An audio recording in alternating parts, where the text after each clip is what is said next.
देखिए, आज का केमिस्ट्री का हमारा टॉपिक है सरफेस केमिस्ट्री, सतह रसायन। इसके अंतर्गत मुख्य तौर पर हम देखते हैं कि इस चैप्टर के 3 पार्ट हैं। पहला पार्ट है अधिशोषण से संबंधित, दूसरा पार्ट आगे हम देखेंगे उत्प्रेरक, और तीसरा पार्ट रहेगा कोलाइडी विलयन। 3 भागों को मिलाकर के चैप्टर बनाया हुआ है। तो पहला पार्ट हम देखते हैं अधिशोषण। अधिशोषण एक मिलता जुलता शब्द है अवशोषण से। तो अधिशोषण का मतलब होता है कि किसी भी पदार्थ के द्वारा सतह पर अवशोषण करना।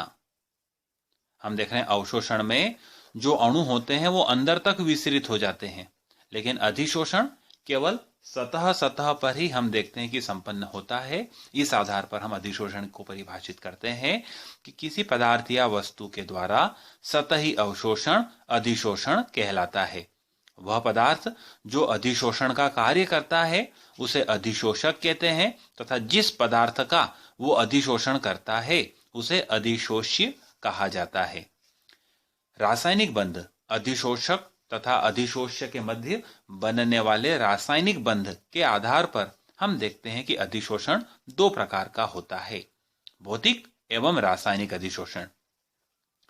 यदि अधिशोषक तथा अधिशोष्य के अणुओं के बीच में कोई रासायनिक क्रिया ना हो, केवल वान डेर वाल बल के द्वारा जुड़े हुए हों, तब इस अवस्था में अधिशोषण को भौतिक अधिशोषण कहा जाता है। किंतु यदि अधिशोषक और अधिशोष्य के बीच में रासायनिक बंध का निर्माण हो जाता है, तब होने वाले अधिशोषण को रासायनिक अधिशोषण कहते हैं। अर्थात हम देखते हैं वान डेर वाल बल है तो भौतिक अधिशोषण, और रासायनिक बंध अगर बन गया, केमिकल बॉन्ड्स बन गए, तब उसे हम रासायनिक अधिशोषण कहते हैं।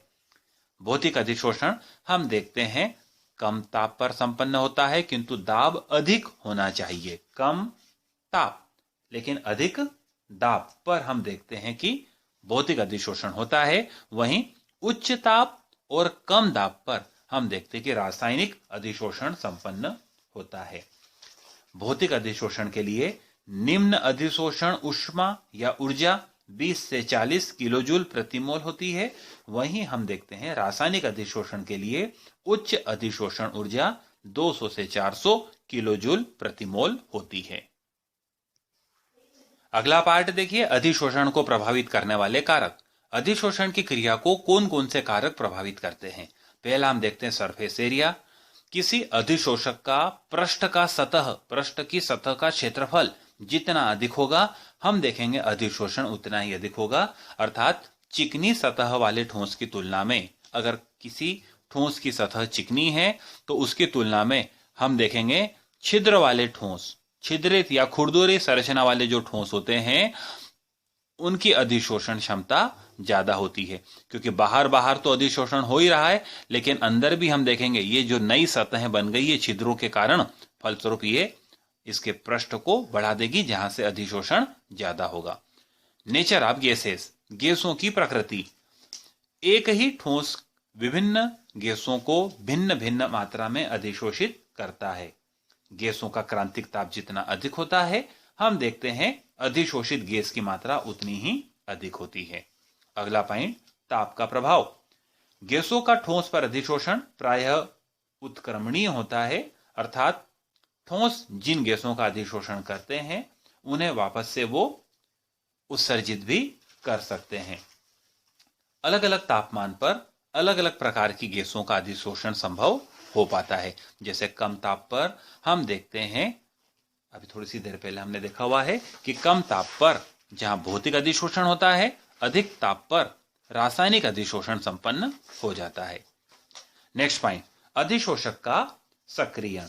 कुछ ठोस ऐसे होते हैं जो साधारण अवस्था में अधिशोषण कम करते हैं, किंतु यदि उन्हें किसी विधि के द्वारा सक्रियित कर दिया जाता है तो उनकी अधिशोषण क्षमता बढ़ जाती है।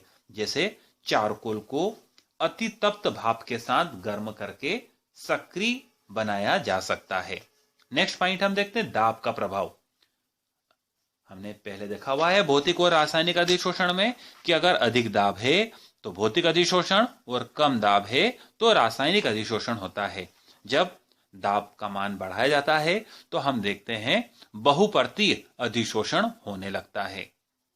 दाब अगर अपन ने बढ़ाया तो हम देखते हैं कि जो अधिशोष्य पदार्थ है उसकी एक से ज्यादा परत निर्मित होने लग जाती है, तो इस प्रकार से बहुपर्तीय अधिशोषण होने लगता है। उच्च दाब पर बहुपर्तीय अधिशोषण। क्वेश्चन का अगला पार्ट बनता है अधिशोषण के अनुप्रयोग। पहला अनुप्रयोग हम देखते हैं शर्करा का शोधन।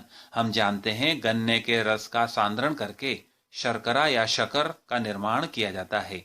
जब शक्कर के क्रिस्टल बनाए जाते हैं तो हम जानते हैं कि शक्कर के क्रिस्टल, मार्केट में जो शक्कर मिलती है एकदम सफेद कलर उनका होता है। हम जानते हैं गन्ने के रस से शक्कर बनती है, किंतु हम यह भी जानते हैं कि गुड़ का निर्माण भी गन्ने के रस से होता है, लेकिन दोनों के कलर में बहुत अधिक अंतर होता है। जहां गुड़ लाल भूरे रंग का होता है वहीं हम देखते हैं कि शर्करा सफेद होती है। कारण क्या है? शर्करा का शोधन।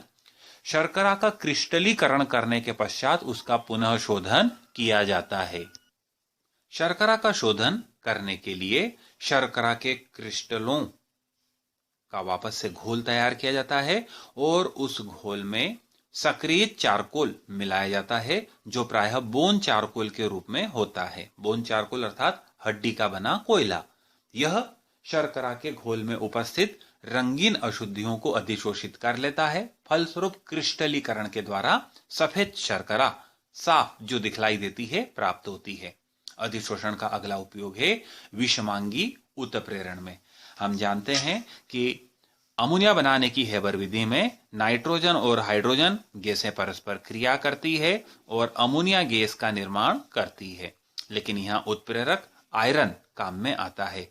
जहां नाइट्रोजन और हाइड्रोजन गैसें हैं वहीं हम देखते हैं कि उत्प्रेरक सॉलिड है, अर्थात दोनों की भौतिक अवस्थाएं अलग अलग है। इस प्रकार की उत्प्रेरणीय अभिक्रियाओं को विषमांगी उत्प्रेरण कहते हैं। तो अधिशोषण के द्वारा ये उत्प्रेरक इन निष्क्रिय गैसों के अणुओं को अधिशोषित करता है, उन्हें सक्रिय इकाइयों में बदलता है। फलस्वरूप वे तेजी से क्रिया करके उत्पाद में रूपांतरित हो जाती है। अगला अनुप्रयोग है गैस मास्क में। विविध प्रकार के गैस मास्क अधिशोषण क्रिया पर ही आधारित होते हैं। ये अधिशोषण के द्वारा इनमें जो अधिशोषक रखे जाते हैं वो वायुमंडल में उपस्थित विषैली गैसों को अधिशोषित कर लेते हैं। फलस्वरूप व्यक्ति को शुद्ध वायु सांस के रूप में उपलब्ध हो पाती है। अगला पॉइंट है निर्वात को उत्पन्न करने में। विभिन्न प्रकार के अधिशोषकों का प्रयोग गैसों को अधिशोषित कर निर्वात उत्पन्न करने में किया जाता है। जैसे उच्च कोटि का निर्वात उत्पन्न करने में हम देखते हैं कि सक्रिय चारकोल का उपयोग भी किया जाता है। नेक्स्ट पॉइंट है क्रोमेटोग्राफी। क्रोमेटोग्राफी का मतलब होता है रंगों को लिखना, रंगों में लिखना। इसमें एक अधिशोषक प्लेट होती है, फिल्टर पेपर की बनी हुई एक अधिशोषक प्लेट होती है। जब उसे विलायकों के घोल में रखा जाता है तो विभिन्न विभिन्न पदार्थ विभिन्न विभिन्न ऊंचाई तक अधिशोषित होते हैं, जिसके आधार पर पदार्थों का पृथक्करण किया जा सकता है। नेक्स्ट अनुप्रयोग है अधिशोषण का दवाइयों में। विभिन्न प्रकार की दवाइयां अधिशोषण के द्वारा ही शरीर में अवशोषित होती है। जैसे हम जानते हैं कि विभिन्न प्रकार के मरहम, ऑइंटमेंट, क्रीम, चेहरे के क्रीम, ये सब अधिशोषण के द्वारा ही त्वचा ग्रहण करती है। जियोलाइट या सोडियम या पोटेशियम एल्यूमिनो सिलिकेट, यह एक प्रकार का सरंध्र उत्प्रेरक होता है। सरंध्र होने के कारण हम देखते हैं यह अधिशोषण सिद्धांत पर कार्य करता है। यह आकृति वर्णनात्मक उत्प्रेरक होता है क्योंकि जियोलाइट की जो संरचना होती है वो मधुमक्खी के छत्ते के समान होती है, जिसमें कुछ हेक्सागोनल षटभुजीय षटकोणीय रिक्तियां पाई जाती है। फलस्वरूप यह उन रिक्तियों के अनुरूप आकार वाले अधिशोष्य अणुओं का ही अधिशोषण करता है तथा उन्हें उत्पाद में रूपांतरित करता है। जियोलाइट उत्प्रेरक का उपयोग आइसोमरीकरण तथा पेट्रोकेमिकल्स की क्रियाओं में किया जाता है। ZSM-5 एक प्रमुख प्रकार का जियोलाइट उत्प्रेरक होता है जो गैसोलीन अर्थात कृत्रिम पेट्रोल के निर्माण में काम में आता है। चैप्टर का अगला पाठ देखिए, उत्प्रेरक एवं उत्प्रेरण। वे पदार्थ जो अभिक्रिया की दर को परिवर्तित कर देते हैं उत्प्रेरक कहलाते हैं तथा उत्प्रेरकों के द्वारा संपन्न होने वाली रासायनिक अभिक्रिया को उत्प्रेरण कहते हैं। जैसे नाइट्रोजन तथा हाइड्रोजन 1:3 में जब क्रिया करती है, आयरन उत्प्रेरक जिसमें मोलिब्डेनम मिला हुआ होता है इसकी उपस्थिति में, तो ये अमोनिया गैस का निर्माण करती है। यहाँ आयरन को हम उत्प्रेरक कहेंगे तथा इस संपूर्ण अभिक्रिया को उत्प्रेरण कहेंगे। अब हम देखते हैं विभिन्न प्रकार के उत्प्रेरक तथा उत्प्रेरण अभिक्रियाएं। पहला पॉइंट, धनात्मक उत्प्रेरक। वे पदार्थ जिनकी उपस्थिति में अभिक्रिया की दर बढ़ जाती है धनात्मक उत्प्रेरक कहलाते हैं तथा इनके द्वारा होने वाली रासायनिक अभिक्रिया को धनात्मक उत्प्रेरण कहते हैं। जैसे पोटेशियम क्लोरेट को जब MnO2 मैग्नीज डाइऑक्साइड की उपस्थिति में गर्म किया जाता है तो यह ऑक्सीजन को निर्मित करता है तथा पोटेशियम क्लोराइड शेष रह जाता है। यहाँ MnO2 अभिक्रिया के वेग को बढ़ा देता है अर्थात धनात्मक उत्प्रेरक का कार्य करता है तथा यह संपूर्ण अभिक्रिया धनात्मक उत्प्रेरण कहलाती है। नेक्स्ट पॉइंट, ऋणात्मक उत्प्रेरक। हम देखते हैं क्लोरोफॉर्म का जब ऑक्सीकरण होता है तो कार्बोनिल क्लोराइड नामक विषैली गैस बनती है, किंतु यदि क्लोरोफॉर्म में 1% एथेनॉल मिला दिया जाता है तो यह एथेनॉल इस अभिक्रिया के लिए ऋणात्मक उत्प्रेरक का कार्य करता है। अर्थात जब किसी पदार्थ की उपस्थिति में अभिक्रिया की दर धीमी हो जाती है तब उस पदार्थ को ऋणात्मक उत्प्रेरक कहते हैं तथा उसके द्वारा होने वाली रासायनिक अभिक्रिया ऋणात्मक उत्प्रेरण कहलाती है। इस अभिक्रिया में हम देखते हैं एथिल एल्कोहल ऋणात्मक उत्प्रेरक का कार्य करता है तथा यह रासायनिक अभिक्रिया ऋणात्मक उत्प्रेरण कहलाती है। नेक्स्ट, स्व उत्प्रेरण। कुछ अभिक्रियाएं ऐसी होती है जिनमें बनने वाला कोई पदार्थ ही उत्प्रेरक की भांति कार्य करने लगता है। इस प्रकार की रासायनिक अभिक्रियाओं को स्व उत्प्रेरण अभिक्रिया तथा बनने वाला वह पदार्थ जो उत्प्रेरक का कार्य करता है स्व उत्प्रेरक कहलाता है। जैसे जब एस्टर का जल अपघटन किया जाता है तो अम्ल एवं एल्कोहल बनता है। जैसे ही अम्ल बनता है अभिक्रिया की दर बढ़ जाती है अर्थात एस्टर के जल अपघटन में बनने वाला अम्ल स्व उत्प्रेरक का कार्य करता है। नेक्स्ट हेडिंग, प्रेरित उत्प्रेरण। जब कोई एक संपूर्ण रासायनिक अभिक्रिया किसी दूसरी अभिक्रिया के लिए उत्प्रेरक का कार्य करती है तब इस प्रकार के उत्प्रेरण को प्रेरित उत्प्रेरण कहते हैं। जैसे सोडियम सल्फाइड का ऑक्सीकरण अकेले किया जा सकता है, वहीं हम देखते हैं सोडियम आर्सेनाइड का ऑक्सीकरण अकेले नहीं किया जा सकता, किंतु जब इन दोनों के मिश्रण का ऑक्सीकरण किया जाता है तो सोडियम सल्फाइड के साथ साथ सोडियम आर्सेनाइड भी ऑक्सीकृत हो जाता है। अर्थात यहाँ पर सोडियम सल्फाइड के ऑक्सीकरण की क्रिया सोडियम आर्सेनाइड के ऑक्सीकरण के लिए प्रेरित उत्प्रेरण का कार्य करती है। अर्थात इसको देख करके इसका भी ऑक्सीकरण संपन्न हो गया। साधारण भाषा में हम इसको इस प्रकार से समझ सकते हैं। नेक्स्ट पॉइंट देखिए, समांगी एवं विषमांगी उत्प्रेरण।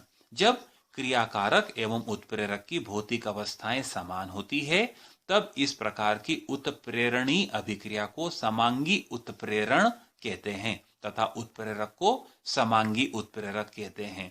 जैसे सल्फ्यूरिक अम्ल के निर्माण की सीस कक्ष विधि में NO गैस SO2 तथा O2 गैस को SO3 में परिवर्तित करती है।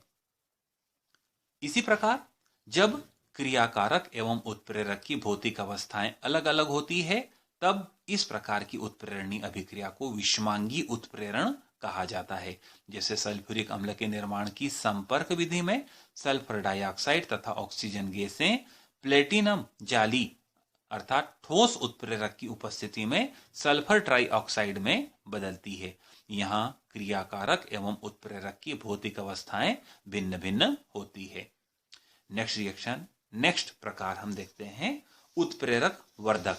वे पदार्थ जिनकी उपस्थिति में किसी अभिक्रिया की दर बढ़ जाती है, अर्थात हम दूसरे शब्दों में ऐसा बोल सकते हैं कि वे पदार्थ जो उत्प्रेरक की क्रियाशीलता को भी बढ़ा देते हैं उत्प्रेरक वर्धक कहलाते हैं। यह प्रॉपर और उचित डेफिनेशन हो जाती है कि वे पदार्थ जिनकी उपस्थिति में किसी उत्प्रेरक की क्रियाशीलता बढ़ जाती है उत्प्रेरक वर्धक कहलाते हैं। जैसे अमोनिया के निर्माण की हेबर विधि में हमने देखा कि आयरन उत्प्रेरक था, लेकिन कुछ मात्रा में मिलाया गया मोलिब्डेनम यहां वर्धक का कार्य करता है, क्योंकि यह आयरन की उत्प्रेरक क्षमता को बढ़ा देता है। नेक्स्ट पॉइंट, उत्प्रेरक विष। उत्प्रेरक के साथ में मिले हुए वे पदार्थ जो उत्प्रेरक की क्रियाशीलता को नष्ट कर देते हैं, कम कर देते हैं, उत्प्रेरक विष कहलाते हैं। जैसे सल्फ्यूरिक अम्ल के निर्माण की संपर्क विधि में प्लेटिनीकृत एस्बेस्टॉस उत्प्रेरक का कार्य करता है, किंतु यदि क्रियाकारकों के साथ में आर्सेनिक सल्फाइड अशुद्धि के रूप में उपस्थित होता है तो SO3 के निर्माण की दर कम हो जाती है। अर्थात आर्सेनिक सल्फाइड प्लेटिनम के लिए उत्प्रेरक विष का कार्य करता है, क्योंकि यह प्लेटिनम की उत्प्रेरण क्रिया को नष्ट कर देता है। चलिए अगला क्वेश्चन देखते हैं। उत्प्रेरक की क्रियाविधि का माध्यमिक यौगिक निर्माण सिद्धांत। हम देखते हैं कि क्रियाकारक उत्प्रेरक की उपस्थिति में उत्पाद का निर्माण करते हैं। माध्यमिक यौगिक निर्माण सिद्धांत व्यक्त करता है कि उत्प्रेरक पहले किसी भी एक क्रियाकारक के साथ में रिएक्शन करता है और क्रियाकारक उत्प्रेरक माध्यमिक यौगिक बनाता है। यह क्रियाकारक उत्प्रेरक माध्यमिक यौगिक द्वितीय चरण में शेष बचे दूसरे क्रियाकारक के साथ क्रिया करता है और शीघ्र ही उत्पाद में रूपांतरित हो जाता है। इस प्रकार हम देखते हैं माध्यमिक यौगिक निर्माण सिद्धांत के अनुसार उत्प्रेरक सीधे ही क्रियाकारक को उत्पाद में परिवर्तित नहीं करता, पहले क्रियाकारक उत्प्रेरक के साथ क्रिया करके एक माध्यमिक यौगिक का निर्माण करता है जो बाद में उत्पाद में रूपांतरित हो जाता है। उत्प्रेरण की क्रियाविधि या उत्प्रेरक की क्रियाविधि का अगला सिद्धांत अधिशोषण सिद्धांत। इस सिद्धांत के अनुसार उत्प्रेरकों का पृष्ठीय क्षेत्रफल अधिक होता है। उत्प्रेरक अपने पृष्ठ पर क्रियाकारकों के निष्क्रिय अणुओं का अधिशोषण करता है, उन्हें सक्रिय इकाइयों में रूपांतरित करता है। फलस्वरूप वे आसानी से परस्पर रासायनिक अभिक्रिया करते हैं और उत्पाद का निर्माण करते हैं। जैसे ही उत्पाद निर्मित होता है वह उत्प्रेरक के पृष्ठ को छोड़ करके बाहर निकल जाता है। इस प्रकार उत्प्रेरक की सतह नए क्रियाकारकों के लिए पुनः रिक्त हो जाती है और यही प्रक्रम निरंतर चलता रहता है। यह उत्प्रेरक की क्रियाविधि का अधिशोषण सिद्धांत कहलाता है। उत्प्रेरक की क्रियाविधि का आधुनिक सिद्धांत, जिसे आधुनिक अधिशोषण सिद्धांत कहा गया है, यह सिद्धांत माध्यमिक यौगिक निर्माण सिद्धांत तथा अधिशोषण सिद्धांत दोनों का सम्मिलित रूप होता है। इस सिद्धांत के अनुसार हम देखते हैं कि उत्प्रेरक क्रियाकारकों के साथ में संयुक्त होता है, या ऐसा कह सकते हैं कि उत्प्रेरक क्रियाकारकों को अपने पृष्ठ पर अधिशोषित करता है। अधिशोषित करके क्रियाकारक उत्प्रेरक एक क्रियाशील संकुल निर्मित करता है और यह संकुल हम देखते हैं कि शीघ्रता से टूट करके उत्पाद तथा उत्प्रेरक में मुक्त हो जाता है। इस प्रकार उत्प्रेरक की क्रियाविधि के तीन सिद्धांत यहां होते हैं, माध्यमिक यौगिक निर्माण सिद्धांत, अधिशोषण सिद्धांत और तीसरा आधुनिक अधिशोषण सिद्धांत।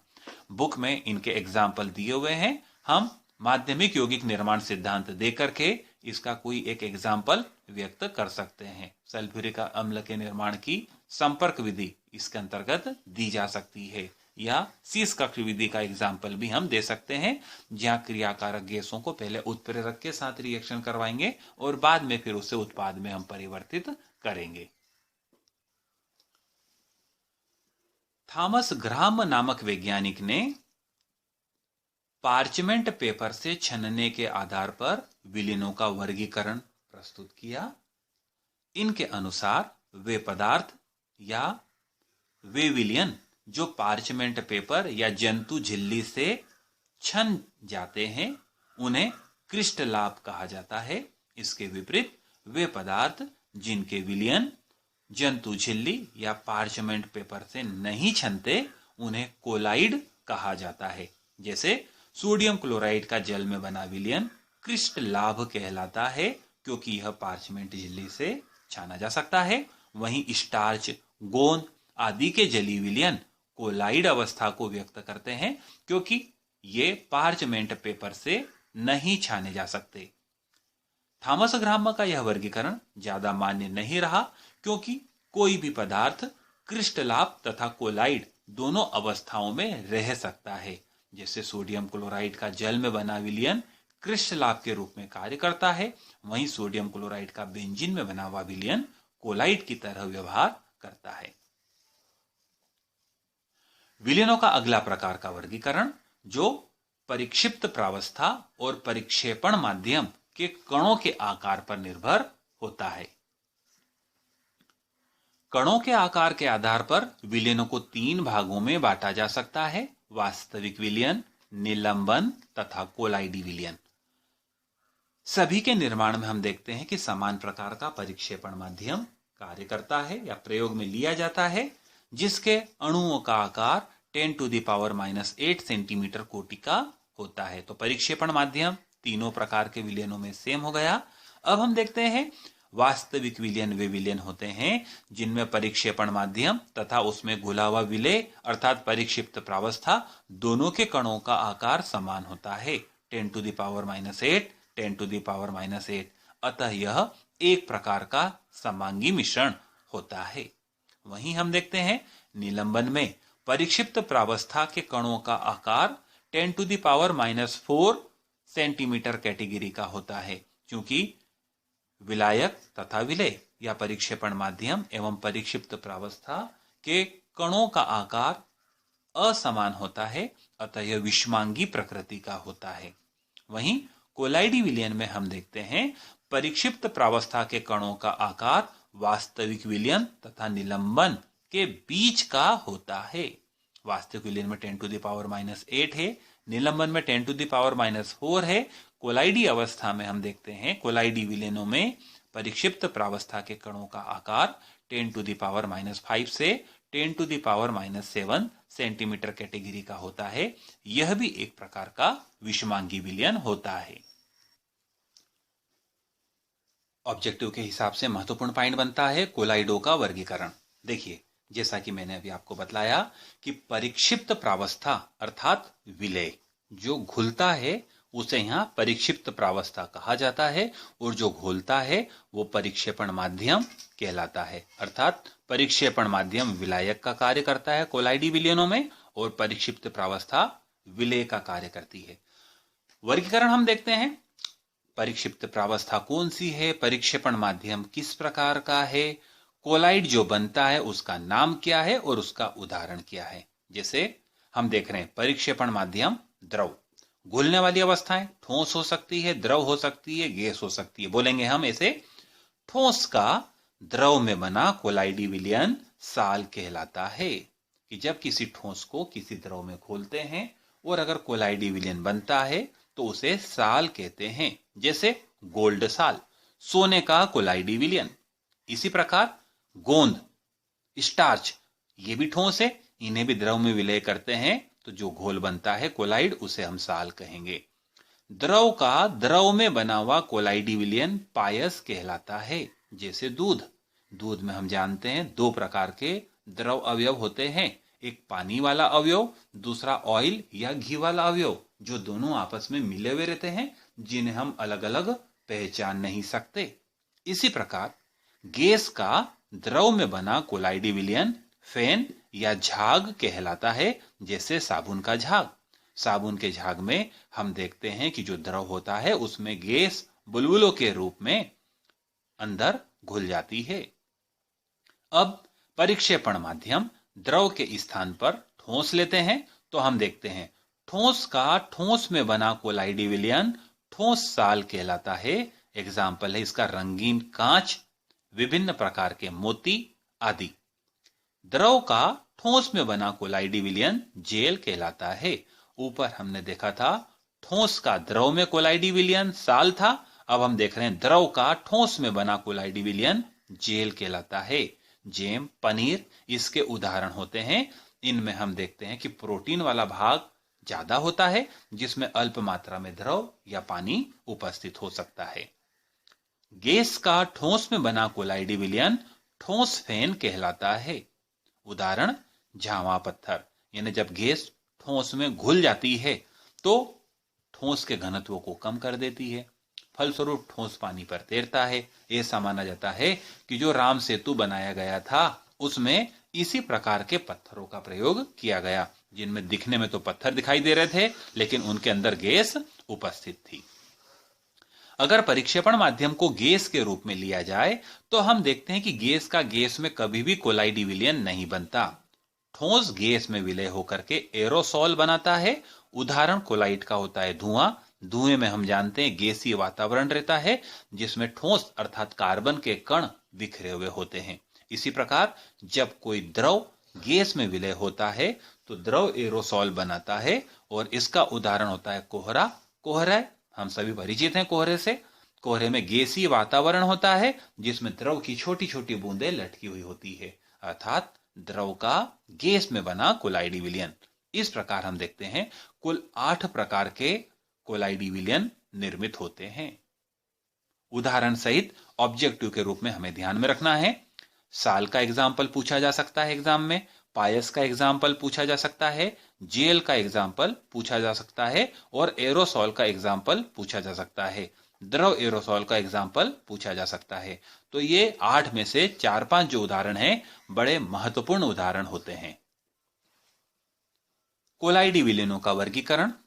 निर्माण की विधि के आधार पर हम देखते हैं कोलाइडी विलयन 2 प्रकार के होते हैं, द्रव स्नेही कोलाइड, द्रव विरोधी कोलाइड। यदि परिक्षेपण माध्यम तथा परिक्षिप्त प्रावस्था यानी विलायक और विलय दोनों को साथ रखने पर आसानी से कोलाइडी विलयन बन जाता है तब उसे द्रव स्नेही कोलाइड कहते हैं, और अगर आसानी से वो मिलकर के कोलाइडी विलयन नहीं बनाते तब कोलाइडी विलयन को द्रव विरोधी कोलाइड कहा जाता है। द्रव स्नेही कोलाइड उत्क्रमणीय होते हैं, अर्थात कोलाइड का अवक्षेपण तथा अवक्षेप से पुनः कोलाइड बनाया जा सकता है। द्रव विरोधी कोलाइड अनुत्क्रमणीय होते हैं। द्रव स्नेही कोलाइड की श्यानता परिक्षेपण माध्यम से अधिक होती है, वहीं हम देखते हैं कि द्रव विरोधी कोलाइड की श्यानता परिक्षेपण माध्यम के बराबर होती है। द्रव स्नेही कोलाइड अधिक स्थायी होते हैं, द्रव विरोधी कोलाइड कम स्थायी होते हैं। चूंकि द्रव स्नेही कोलाइड अधिक स्थायी है, अतः इनके स्कंदन या अवक्षेपण के लिए अधिक मात्रा में विद्युत अपघट्य की आवश्यकता होती है। वहीं हम देखते हैं कि द्रव विरोधी कोलाइड कम स्थायी होते हैं, अतः इनके अवक्षेपण या स्कंदन के लिए कम मात्रा में विद्युत अपघट्यों की आवश्यकता होती है। आगे हम देखते हैं कोलाइडी विलयनों का निर्माण। कोलाइडी विलयनों का निर्माण कई प्रकार से किया जाता है। पहले पार्ट में हम देखते हैं कोलाइडी विलयनों के बनाने की संघनन विधियां।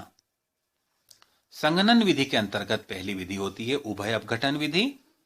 इस विधि के द्वारा आर्सेनिक सल्फाइड का कोलाइडी विलयन बनाया जाता है। बनाने के लिए आर्सेनिक ऑक्साइड को जल में घोलते हैं, H2S गैस प्रवाहित करते हैं, तो उभय अपघटन आर्सेनिक ऑक्साइड और हाइड्रोजन सल्फाइड दोनों का अपघटन होता है, टूट जाते हैं और आर्सेनिक सल्फाइड का कोलाइडी विलयन प्राप्त होता है। अगली विधि ऑक्सीकरण विधि। सल्फर, आयोडीन आदि के कोलाइडी विलयन ऑक्सीकरण विधि के द्वारा बनाए जाते हैं। जब इनको नाइट्रिक अम्ल या SO2 में H2S प्रवाहित की जाती है तो इनका निर्माण होता है। इस अभिक्रिया के द्वारा प्रायः सल्फर या गंधक का कोलाइडी विलयन तैयार किया जाता है। अगली विधि है कोलाइडी विलयनों के बनाने की अपचयन विधि। इस विधि के द्वारा हम देखते हैं गोल्ड, प्लेटिनम, सिल्वर आदि धातुओं के कोलाइडी विलयन बनाए जाते हैं। इस विधि में जिस धातु का कोलाइडी विलयन बनाना होता है उसके किसी विलयशील लवण का विलयन बनाते हैं, फिर इसमें कोई उचित अपचायक मिलाकर धातु का कोलाइडी विलयन प्राप्त किया जाता है। नेक्स्ट विधि है जल अपघटन विधि। इस विधि के द्वारा आयरन, एल्यूमिनियम, क्रोमियम आदि के हाइड्रोक्साइडों का साल प्राप्त किया जाता है। कोलाइड के निर्माण की नेक्स्ट संघनन विधि हम देखते विलायक विनिमय विधि। इस विधि में जिस पदार्थ का कोलाइडी विलयन बनाना होता है उसे उस विलायक में विलय किया जाता है जिसमें वह अधिक विलय होता है। पश्चात उस विलयन को उस विलायक में डाला जाता है जिसमें वह कम विलय होता है। इस विधि के द्वारा गंधक, फिनोप्थलीन आदि के कोलाइडी विलयन तैयार किए जाते हैं। कोलाइडी विलयनों के निर्माण की संघनन विधियों के बाद में हम देखते हैं परिक्षेपण विधियां। पहला देखते हैं यांत्रिक परिक्षेपण विधि। इस विधि में परिक्षिप्त प्रावस्था को परिक्षेपण माध्यम के साथ मिलाकर एक कोलाइडी विलयन में डालते हैं। कोलाइडी विलयन धातु की दो डिस्क से बनी हुई मील होती है। दोनों पार्टों के बीच में परिक्षेपण माध्यम और परिक्षिप्त प्रावस्था को डाला जाता है। एक धातु की डिस्क को मोटर की सहायता से घुमाया जाता है, दूसरे को स्थिर रखा जाता है। घूमने के कारण अंदर कण छोटे होते हैं और परिक्षिप्त प्रावस्था परिक्षेपण माध्यम में विलय होकर के कोलाइडी विलयन का निर्माण करती है। प्रिंटिंग इंक, छापे खाने की स्याही, वार्निश, पेंट्स आदि इसी विधि के द्वारा तैयार किए जाते हैं। नेक्स्ट विधि हम देखते हैं विद्युत परिक्षेपण या आर्क विधि।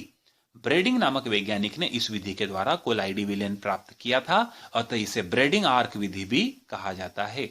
इस विधि द्वारा धातुओं जैसे सिल्वर, गोल्ड आदि के कोलाइडी विलयन बनाए जाते हैं। इस विधि में बर्फ से ठंडे किए गए परिक्षेपण माध्यम में धातु की दो छड़ों को लगाया जाता है जिन धातुओं का कोलाइडी विलयन बनाना होता है। जब दोनों छड़ों के बीच में उच्च विभवांतर लगाया जाता है तो विद्युत आर्क उत्पन्न होता है। आर्क के उत्पन्न होने से धातुओं का ताप बढ़ता है, धातुओं की वाष्प बनती है और यह वाष्प परिक्षेपण माध्यम में विलय होकर उस धातु का कोलाइडी विलयन बना देती है।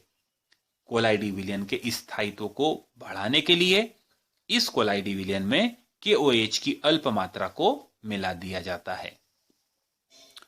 नेक्स्ट विधि है पेप्टीकरण विधि। अवक्षेप से कोलाइडी विलयन प्राप्त करना पेप्टीकरण कहलाता है। जब फेरिक क्लोराइड अमोनियम हाइड्रोक्साइड के साथ रिएक्शन करता है तो फेरिक हाइड्रोक्साइड का अवक्षेप प्राप्त होता है।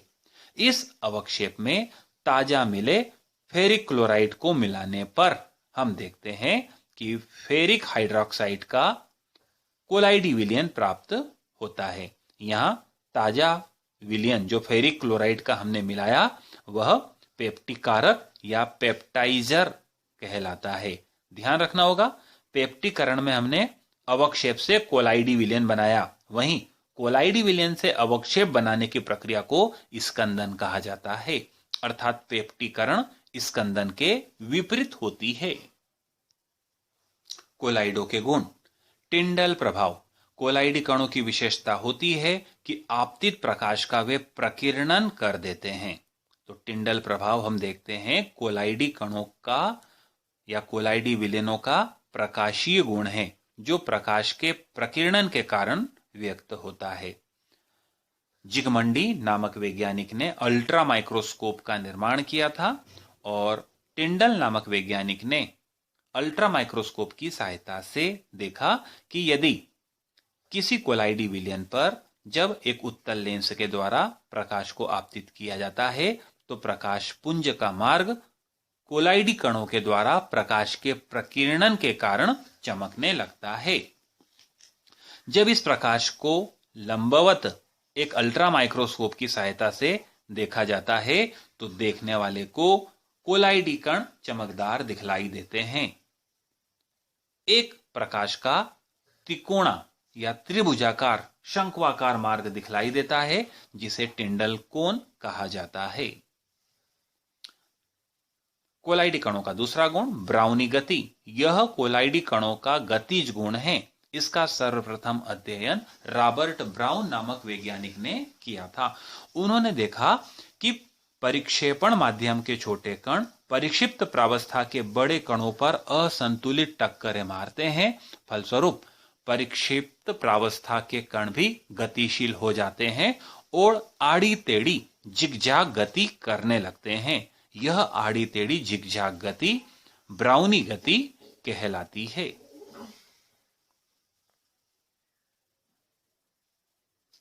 विद्युत कण संचलन, यह कोलाइडी कणों का विद्युतीय गुण होता है।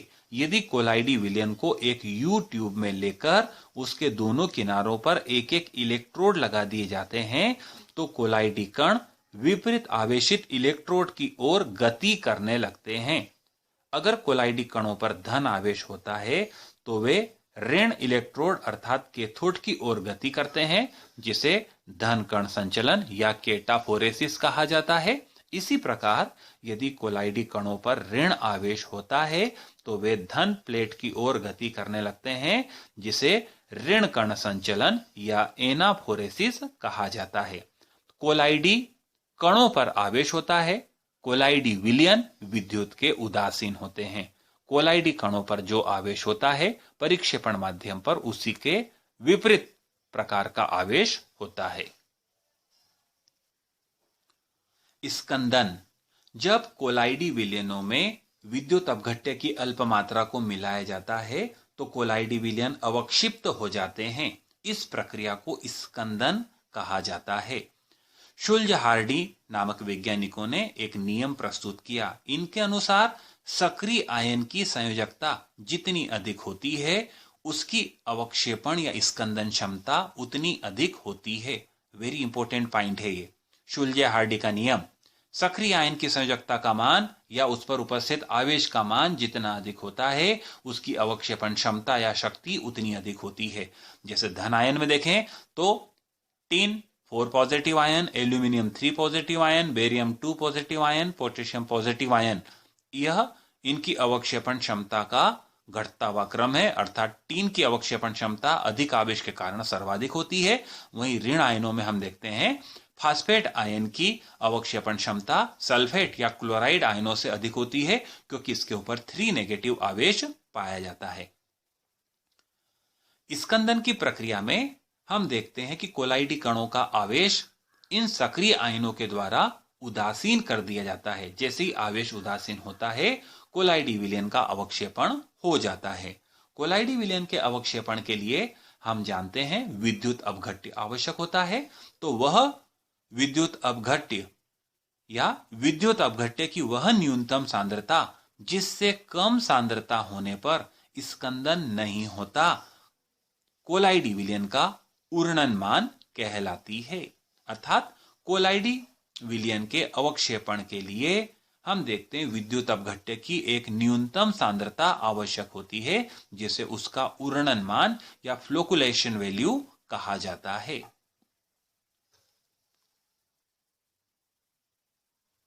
नेक्स्ट पॉइंट हम देखते हैं रक्षण। हम जानते हैं जब द्रव विरोधी कोलाइड में विद्युत अपघट्य की अल्प मात्रा मिलाई जाती है तो उसका अवक्षेपण हो जाता है, किंतु यदि द्रव विरोधी कोलाइड में अल्प मात्रा द्रव स्नेही कोलाइड की मिला दी जाती है तो उसका अवक्षेपण नहीं होता। यह घटना रक्षण कहलाती है तथा मिलाए गए द्रव स्नेही कोलाइड को रक्षी कोलाइड कहा जाता है। रक्षी कोलाइड को रक्षण क्रिया के द्वारा व्यक्त किया जाता है। यहां हम देखते हैं इस रक्षण क्षमता को स्वर्ण संख्या के द्वारा परिभाषित किया जाता है। देखिए स्वर्ण संख्या की डेफिनेशन क्या बनकर के हमारे सामने आती है। दिए गए 10 ml गोल्ड साल का अवक्षेपण रोकने के लिए, हम देख रहे हैं कि 10 ml गोल्ड साल का अवक्षेपण रोकने के लिए, किसके द्वारा रोकने के लिए, 10% NaCl के 1 ml, ये विद्युत अपघट्य हो गया, इसके द्वारा रोकने के लिए इसमें मिलाई गई द्रव स्नेही कोलाइड की मिलीग्राम में मात्रा स्वर्ण संख्या कहलाती है। अर्थात 10% NaCl के 1 ml द्वारा 10 ml गोल्ड साल का अवक्षेपण रोकने के लिए मिलाई गई मिलीग्राम में द्रव स्नेही कोलाइड की मात्रा को उसकी स्वर्ण संख्या कहा जाता है। यहां जो द्रव स्नेही कोलाइड मिलाया जा रहा है वह रक्षण की क्रिया को करता है तथा उसे हम रक्षी कोलाइड कहते हैं। दो अमिश्रणीय द्रवों से बना हुआ कोलाइडी विलयन पायस या इमल्सन कहलाता है। जैसे हम देखते हैं कि दूध में एक अवयव जल होता है, दूसरा अवयव एक अविलेय द्रव ऑयल जिसे हम घी बोलते हैं उस रूप में होता है। पायस को स्थायी करने के लिए उसमें जो पदार्थ मिलाए जाते हैं उन्हें पायसीकारक कहा जाता है। कुछ ऐसी क्रियाएं होती हैं जिनमें पायस का वियोजन हो जाता है, पायस टूट जाता है, इसे विपायसीकरण कहते हैं। जैसे कम ताप पर हम दूध से वसा को अर्थात उसके आइल वाले भाग को पृथक कर सकते हैं, या अपकेंद्रण के द्वारा मिक्सर में अगर हम दूध को घुमाते हैं तो भी उसमें से हम देखते क्रीम अलग हो जाता है, तो इस प्रक्रिया को बोलते हैं अपकेंद्रण द्वारा हम पायस के अवयवों को पृथक कर सकते हैं। पायस दो प्रकार का होता है, जल में तेल पायस या तेल में जल पायस। जो ज्यादा है उसमें कम वाला, तो जल में तेल, जल ज्यादा तेल कम, तो उदाहरण इसका मिल्क होता है। और तेल में जल पायस का उदाहरण बटर, कोल्ड क्रीम आदि होते हैं। नेक्स्ट पॉइंट, पायस के अनुप्रयोग। झाग प्लावन विधि द्वारा अयस्क के सांद्रण में पायस का अनुप्रयोग होता है, जहां हम जल में यूकेलिप्टस ऑयल मिलाते हैं और वायु के द्वारा विलयन को खलबलाते हैं। दूध पायस का एक महत्वपूर्ण उदाहरण है, जो एक महत्वपूर्ण ऊर्जा देने वाले पदार्थ के रूप में, पोषक पदार्थ के रूप में काम में आता है। शरीर में वसा का पाचन पायसीकरण क्रिया पर आधारित होता है। वसा को पचाने वाले एंजाइम और यकृत से निकलने वाला पित्तरस वसा की बड़ी बूंदों को छोटी छोटी बूंदों में तोड़ देता है, जिसे वसा का पायसीकरण कहते हैं। साबुन द्वारा कपड़ों की सफाई। हम जानते हैं साबुन पर अशुद्धियां तेल चिकनाई के साथ जुड़ी हुई होती है। जब साबुन के द्वारा कपड़ों को धोया जाता है तो साबुन पायसीकारक का कार्य करता है। इसकी उपस्थिति में तेल चिकनाई जल के साथ कोलाइडी विलयन बना करके हट जाती है, कपड़े को छोड़ देती है, फलस्वरूप उनसे जुड़ी हुई अशुद्धियां भी या धूल भी हट जाती है। अगला क्वेश्चन देखिए, कोलाइडो के अनुप्रयोग। पहला पॉइंट हम देख रहे हैं दवाइयों में। विभिन्न प्रकार की दवाइयां, लिक्विड जितनी भी आती है, इंजेक्शंस जितने भी होते हैं, सब कोलाइड होती है, क्योंकि कोलाइडी दवाइयों को हमारा शरीर आसानी से अवशोषित कर सकता है। कपड़ों की सफाई अभी हमने देखी, साबुन के द्वारा कपड़ों की सफाई पायसीकरण क्रिया पर आधारित है। फिटकरी द्वारा जल का शोधन। पानी जो रहता है गंदा रहता है, उसमें मिट्टी, कचरा आदि उपस्थित रहता है, कोलाइडी अवस्था में होता है। जब फिटकरी उसमें मिलाई जाती है तो फिटकरी विद्युत अपघट्य का कार्य करती है और वो जल में उपस्थित इन अशुद्धियों को, मिट्टी के कणों को अवक्षिप्त कर देती है, जिसे निथार कर दूर किया जा सकता है। अगला पॉइंट, डेल्टा का निर्माण।